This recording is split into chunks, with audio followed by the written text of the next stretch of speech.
Hello, welcome back. This is Calculus by Dr. Oz. Today we're going to go over a very key question of calculus, which is finding an equation of a tangent line, but this time we have each function involving a hyperbolic function in it, and these are composite functions to start with. And we're given a point for each case, and we're going to find the slope of each function at the given point, and we're going to use the point slope form of the line to be able to write down the equation of the tangent line.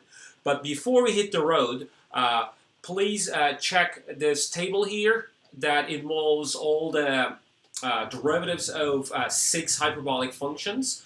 And also refer back to the derivatives formula card that we had in Calc 1, because time to time we may refer back to these formulas. And one more thing maybe to go is that before we start, you should also revisit the logarithmic differentiation, because in part A we may need to apply logarithmic differentiation because we have x to the power of cosine hyperbolic x. So these are all the ingredients that we're going to use in the video. I don't want to give you more hints, and let's get started.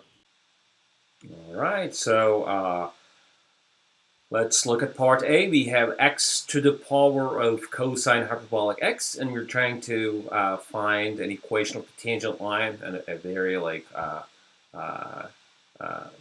key problem of calculus, which is finding the tangent line to the graph of the function, of the given function, like in this case x cosine hyperbolic x, at the point 1, 1. Okay, so what we need is the derivative of the function, okay?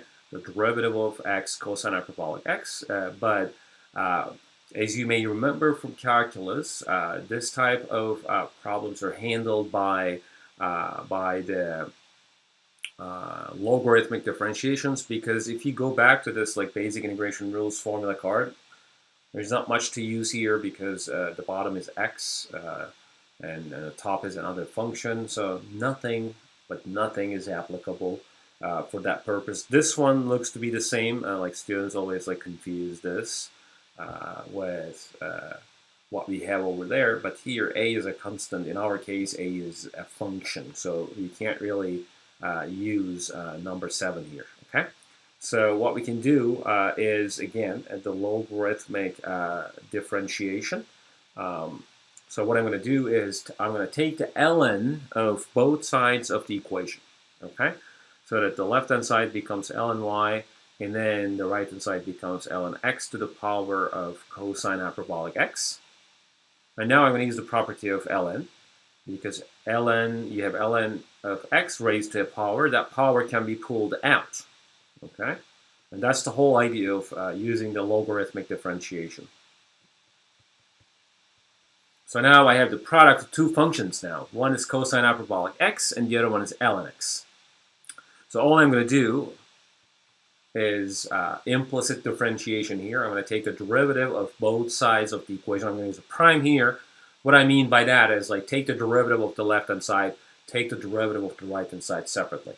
But when you take the derivative of left-hand side, since y is originally a function of x, right?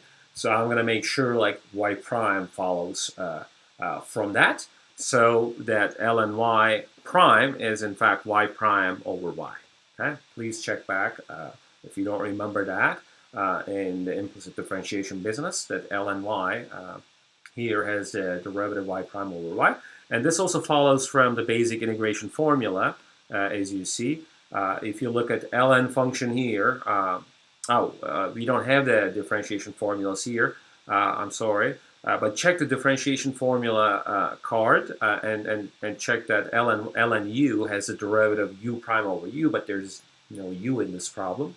So y is the function of x, so it's y prime over y. And let's apply the product rule to take care of the derivative of the right-hand side. So let me just write long cosine hyperbolic x prime ln x plus cosine hyperbolic x ln x prime. Again, please have your derivative formula card ready with you in this problem, because you may need that. And here I have cosine hyperbolic x having the derivative sine hyperbolic x. And where does that follow from? That follows from right here. In this section, we had a table for derivatives of hyperbolic functions, and this is exactly what I am trying to use here. So sine has a derivative, cosine hyperbolic, cosine has a derivative, sine hyperbolic. Please sort of like get familiar with this table because we're going to use that table a lot. Okay, so cosine hyperbolic x has the derivative sine hyperbolic x times ln x. And cosine hyperbolic x has the derivative sine hyperbolic x. Oh, sorry, I'm just carrying that forward, right? I'm sorry. Let me just erase this.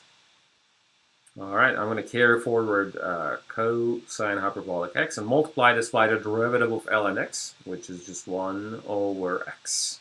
Okay? And the left-hand side is still y prime over y. And I need y prime. Remember, I'm trying to write the equation of the tangent line. I need the slope of the line at point 1, 1, so I need y prime.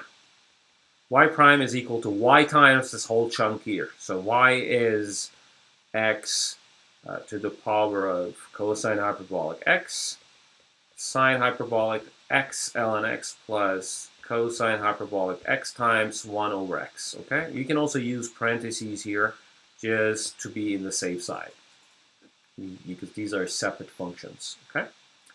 So what I need right now is y prime evaluated at x equals 1 because this 1, 1 means, right, 1, 1 means you have the x coordinate and y coordinate of the point. So x coordinate is 1, y coordinate is 1. So I need y prime at 1. Let's see. All right, I'm going to erase the top part here because I don't need that anymore, right? So here we go. I need y prime evaluated at x equals 1. There we go. So what is that? That's the slope, by the way, right? That's the slope of the tangent line. And what is it?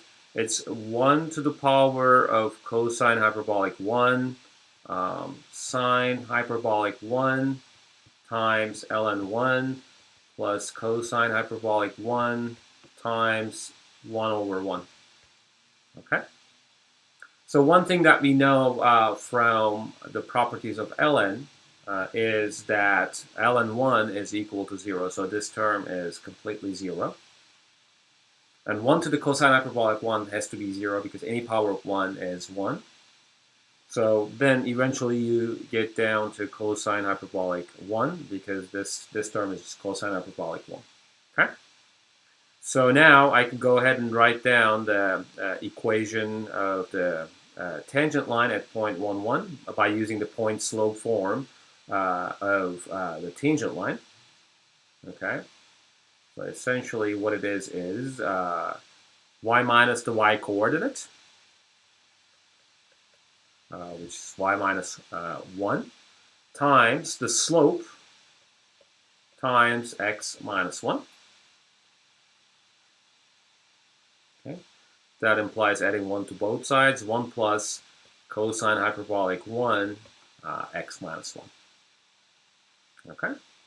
So how do we sort of like double check our answer? Well, you can graph the function x to the power of cosine hyperbolic x together with the equation of the tangent line. So you can graph or you can plot two of them in the meantime, and probably you can take x min to be like 0, x max to be 2 because we're dealing with the tangent line at point 1. And you should be able to get this kind of graph. And here, the blue graph is the graph of x to the cosine hyperbolic x. And the purple one is the tangent line to the graph at that point. And in fact, you see that this purple line here is the tangent line to the curve at that point. So you see that it's a tangent line. Okay. So that means that our calculation here for the equation of the tangent line is correct. Okay. All right. So this is sort of like the reality check of what we have done so far. All right, that takes care of part A, and this is already a long video. Please move on to my next video to see what I'm going to do for part B. Thanks for watching. I'll see you in there. Bye.